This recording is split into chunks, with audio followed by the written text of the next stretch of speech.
Muy buenos días, colegas. Hoy vamos a dar la segunda parte, de la interpretación básica de la tomografía del pulmón, que sigue siendo un abordaje desde los patrones pulmonares.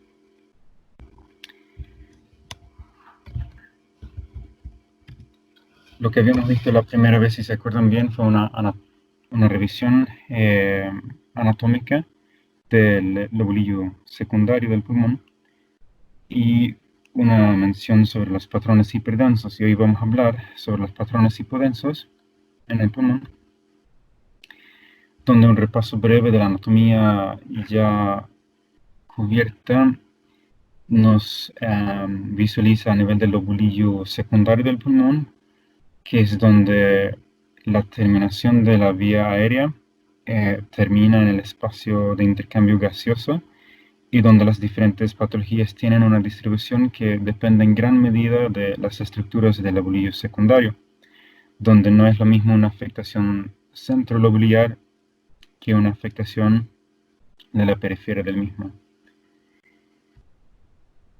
Habíamos hablado sobre el patrón normal en la tomografía y ahora lo vamos a aplicar a los patrones hipodensos, donde la imagen a la izquierda en color muestra la composición y las proporciones de lo que sería el tejido pulmonar propiamente dicho y los capilares sanguíneos que no sean visibles en la tomografía, que forman parte de lo que sería el aspecto de relleno, digamos, de sólido del espacio parenquimatoso. Y lo que sigue abajo es el espacio aéreo, que sería el espacio no sólido, donde tenemos grandes vasos sanguíneos y las grandes vías aéreas.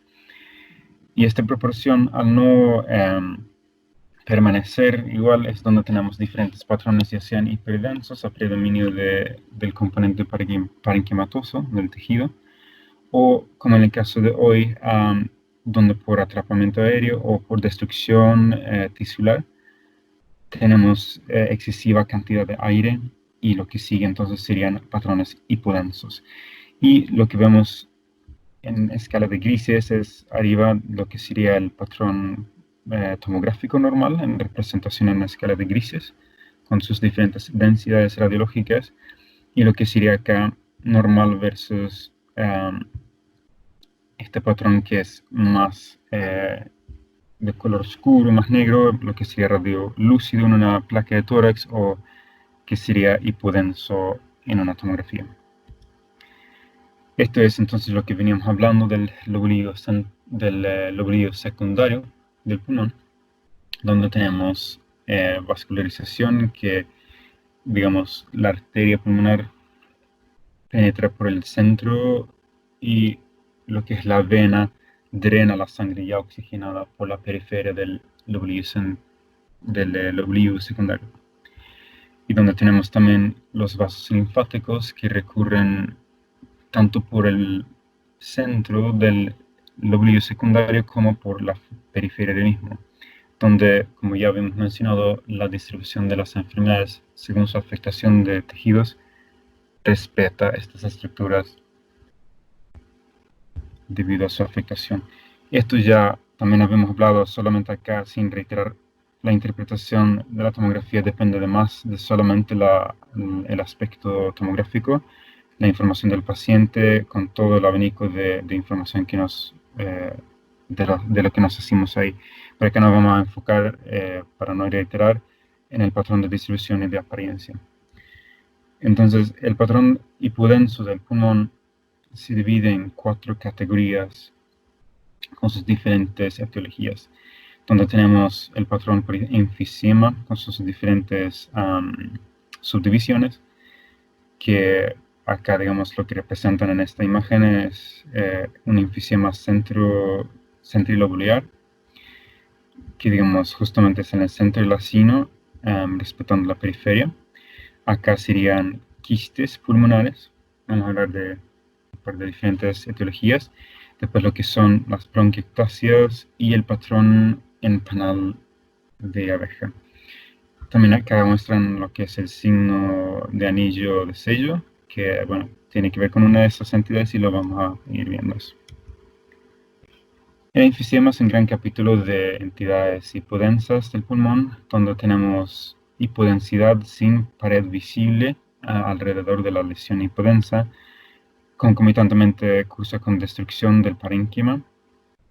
Y bueno, volviendo al esquema inicial, lo que tenemos es eso, o sea, una perfusión disminuida, donde tenemos atrapamiento aéreo y donde tenemos también pérdida tisular, que eso en conjunto altera la proporción de los componentes de la imagen también en la tomografía. Acá tenemos un par de imágenes, corte axial y coronal, una tomografía donde en ventana pulmonar podemos evidenciar un patrón hipodenso debido a esta destrucción pulmonar enfisematosa y digamos lo que se ve acá señalizado por las flechas son digamos el enfisema centrilobular que confluye y es a nivel especialmente acá de los ápices y de la cabeza de flecha acá también vemos sí enfisema centrilobular también pero de manera más aislada. Entonces se ve destrucción del parénquima y atrapamiento aéreo y estas áreas que se deben a enfisema pulmonar. Entonces tenemos una clasificación morfológica básica cuando estamos hablando del enfisema. Y acá podemos asirnos del mismo esquema que hemos usado desde el inicio, donde tenemos los componentes más periféricos y los más centrales del lobulillo secundario, y donde respetando nuestras estructuras tenemos principalmente tres patrones de enfisema. Tenemos el enfisema centrilobular, como dice el nombre, es de afectación predominantemente central. Vamos a ir desglosando cada uno de ellos con sus causas y con su patrón morfológico. Entonces también tenemos lo que es el panlobular, que está ilustrado acá abajo, y lo que es el paraseptal. Bueno, esto como habíamos mencionado, con afectación del centro del lobulillo secundario, es el enfisema centrilobular. Es el patrón más común, donde cursa con destrucción centrilobular irreversible, afectación predominante del lóbulo superior y una frecuente relación al hábito tabáquico. Después tenemos lo que es el enfisema panlobular, que en muchas ocasiones puede ser una evolución avanzada del anterior, pero bueno, lo que también se debe a... Lo que tenemos es que también se debe a otra etiología. Vamos a ver que tiene un compromiso total del lóbulo secundario. La destrucción es uniforme y tenemos acá también una franca disminución del componente vascular, tanto el número como el tamaño de los vasos sanguíneos disminuyen, y es lo que habíamos hablado en el esquema inicial del componente parenquimatoso, que es, bueno, los capilares que se ven como componente del parénquima en el pulmón, por no visualizarse su calibre en la tomografía, ese componente estaría disminuido en este caso también. Entonces, bueno, ya habíamos mencionado que este patrón de enfisema panlobular entonces tiene disminución del componente vascular y también mencionar que la afectación es predominantemente evidente en el lóbulo inferior.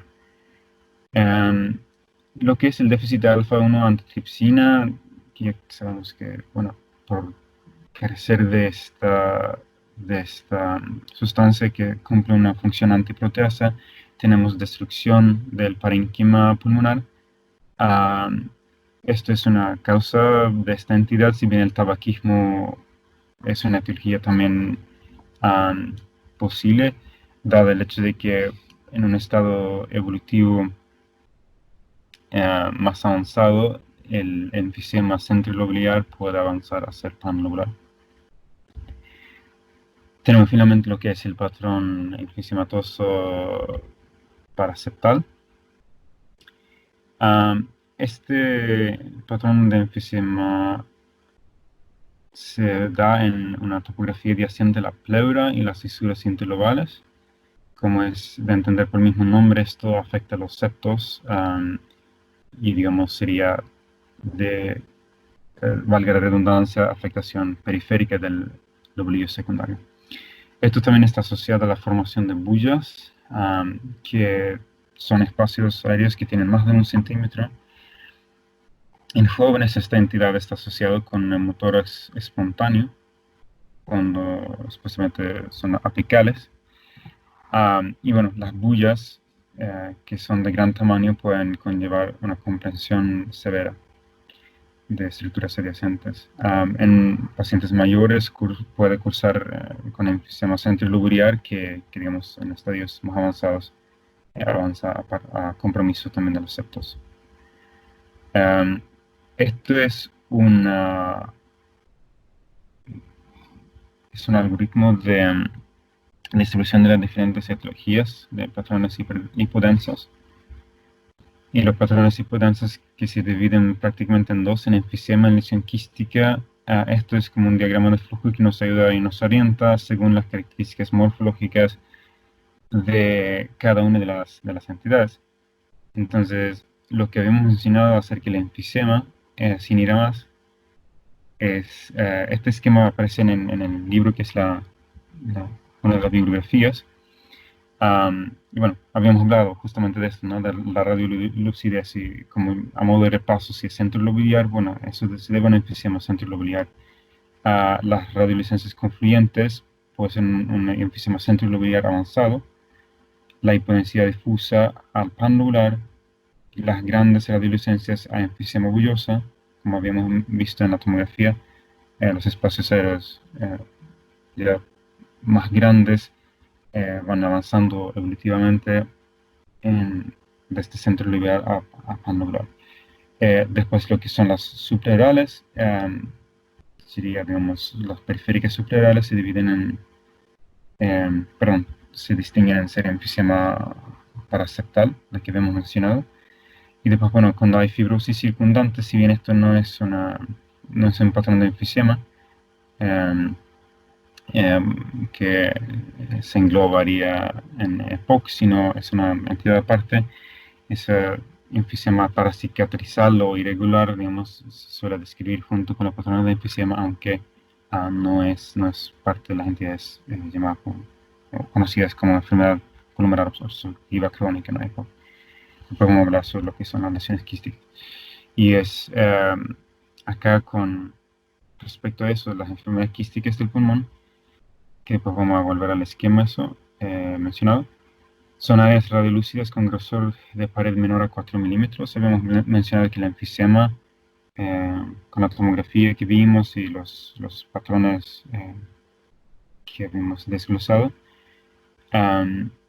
digamos, no tienen los bordes remarcados, pero acá, en este caso de la enfermedad quística, sí, es decir, podemos distinguir las paredes, son menores a 4 milímetros de grosor, las paredes, pero cuando son mayores de 4 milímetros, las paredes en su grosor, se denominan cavidades. Y las cavidades, bueno, es digamos, una clasificación más arbitraria en cuanto a los milímetros, pero las etiologías también tienen que ver, porque donde las cavidades normalmente tienen una etiología infecciosa, como puede ser la misma tuberculosis, o tumoral, como el carcinoma de células esquamosas. Entonces acá vemos una tomografía con, digamos, ventana pulmonar en corte axial y coronal, donde vemos una destrucción quística del pulmón por caso de una entidad que se llama histiocytosis de las células de Langerhans, que vamos a desglosar a continuación, pero donde vemos lesiones múltiples quísticas en ambos pulmones. Y lo que es de diferenciar de la tomografía que antes analizamos con el enfisema, esto tiene espacios aéreos, pero delimitados por paredes bien visualizadas. Lo que es la histiocytosis de las células de Langerhans es una enfermedad poco común de etiología idiopática, donde tenemos desarrollo de nódulos granulomatosos que tiene estas histocitos de Langerhans y eosinófilos, que lo que genera con el tiempo es fibrosis y formación de espacios quísticos. En un 90% esta entidad está asociada a tabaquismo y el neumotórax es un hallazgo asociado en un 20% de los casos.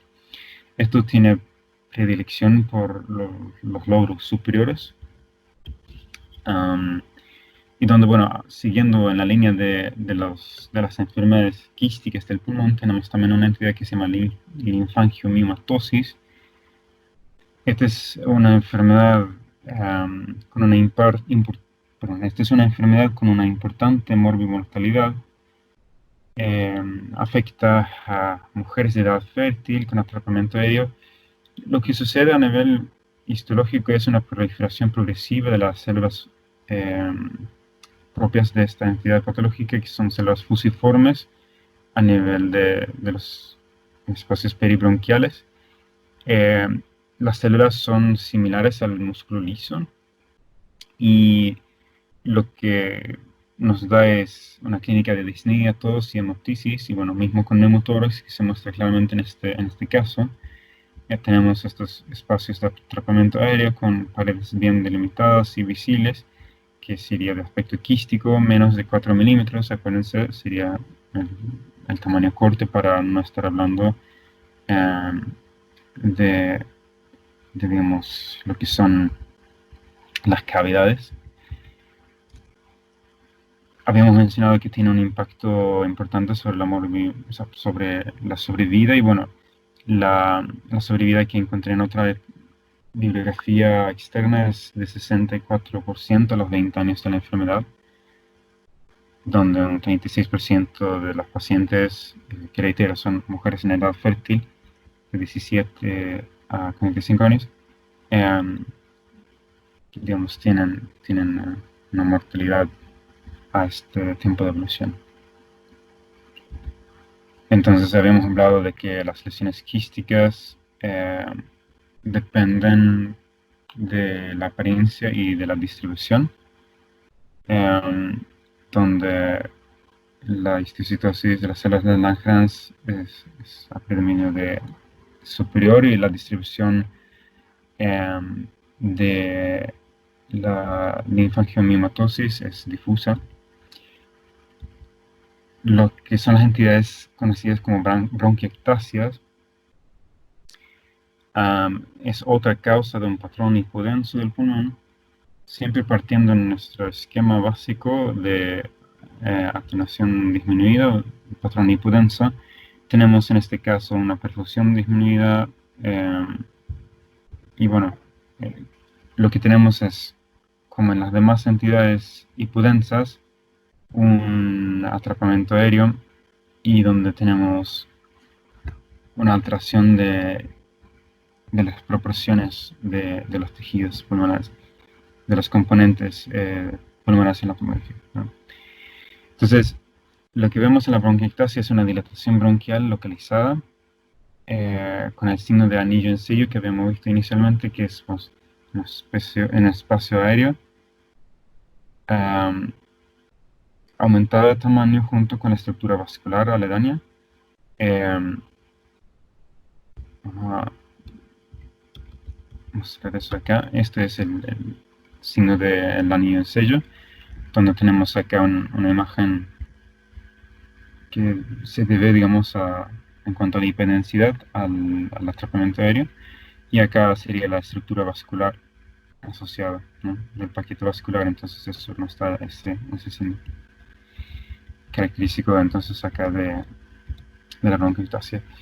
También tenemos engrosamiento de la pared del bronquio. Las vías aéreas llegan a ser visibles aún en la periferia, que no es habitual. Y vamos a ver ahora en un caso que, bueno, la retención mucosa intravronquial puede dar lugar a atelectasia y atrapamiento aéreo distal. Muchas veces la bronquiectasia se debe a una infección viral previa, que se da en edades tempranas de la vida, donde después se puede desarrollar a partir de eso una bronquiectasia asociada. También se da en bronquitis crónica, en EPOC, y en la fibrosis quística. Vamos a ver después un ejemplo de lo que es la aspergilosis broncopulmonar alérgica, pero primero mencionar, antes de eso, para entender un poco el tema, aquí tenemos un patrón denominado empanal de abejas. Acá vemos unos ejemplos en tomografía. Lo que son espacios quísticos pequeños con fibrosis irregular, es decir, paredes engrosadas. Es predominantemente periférico o subpleural, como vemos bien en la imagen. Primera imagen arriba a la derecha. Y lo que debemos hacer es un diagnóstico diferencial con el enfisema paraseptal, donde tenemos normalmente una capa única de espacios quísticos, o de áreas hipodensas de atrapamiento aéreo. En cambio, digamos, los quistes subpleurales suelen darse en capas múltiples, como vemos en esta tomografía. Lo que vemos sí es concretamente acá un patrón hipodenso en múltiples áreas de atrapamiento aéreo de distribución subpleural, señalizada acá por las flechas, y esto, bueno, sí sería el patrón en panel de abejas. Abajo tenemos a continuación una representación tomográfica de la neumonía intersticial usual. Esto sería el estadio final de un pulmón afectado por esta entidad, donde en más del 60% se debe a fibrosis pulmonar idiopática, donde acá vemos el componente hiperdenso, que se debe a la fibrosis total reticular distribuido, y después acá lo que son múltiples áreas de atrapamiento aéreo a nivel subpleural. Esto también entonces sería un patrón en panal de abejas, como ya había mencionado en el caso anterior. Lo que es la aspergilosis broncopulmonar alérgica también es un ejemplo de las bronquiectasias propiamente dichas, y lo que vemos acá en la radiografía es una imagen en sombra de dedo de guante, donde en el contexto de asma o bien fibrosis quística tenemos impactación mucoide que nos lleva a atelectasia y a este patrón de bronquiectasia, que en este caso, bueno, donde hay un estado de hipersensibilidad al Aspergillus fumigatus, un hongo que se encuentra en la vía aérea, se da una bronquiectasia central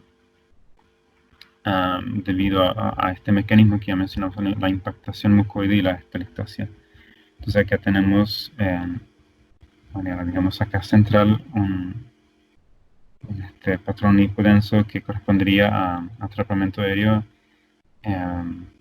que sería eso sí, la bronquiectasia central. Acordémonos de que estamos hablando de la dilatación de la vía aérea.